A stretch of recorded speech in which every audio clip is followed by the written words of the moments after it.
ನಾಯಕನಹಟ್ಟಿ ಪಟ್ಟಣ ಪಂಚಾಯಿತಿ ವ್ಯಾಪ್ತಿಯಲ್ಲಿ 4 ಡೆಂಗ್ಯೂ ಪ್ರಕರಣಗಳು ಪತ್ತೆಯಾಗಿವೆ.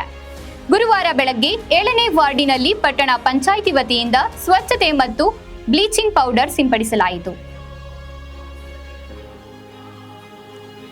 ಇದೇ ವೇಳೆ ಪಟ್ಟಣ ಪಂಚಾಯಿತಿ ದ್ವಿತೀಯ ದರ್ಜೆ ಸಹಾಯಕ ಸುರೇಶ್ ಮಾತನಾಡಿದರು. ಪ್ರತಿಯೊಬ್ಬರು ತಮ್ಮ ತಮ್ಮ ಮನೆಯ ಸುತ್ತಮುತ್ತ ಸ್ವಚ್ಛತೆಯನ್ನ ಕಾಪಾಡಿಕೊಳ್ಳಬೇಕು. ಯಾರಿಗಾದರೂ ಚಳಿ ಜ್ವರ ಕಾಣಿಸಿಕೊಂಡರೆ ನಿರ್ಲಕ್ಷ್ಯ ವಹಿಸದೆ ತಕ್ಷಣ ಆಸ್ಪತ್ರೆಗೆ ಹೋಗಿ ತಪಾಸಣೆ ನಡೆಸಿ. ತಮ್ಮ ಪಟ್ಟಣ ಪಂಚಾಯಿತಿ ವತಿಯಿಂದ ಪ್ರತಿದಿನ ಕಸ ವಿಲೇವಾರಿ ವಾಹನ ಬರುತ್ತದೆ.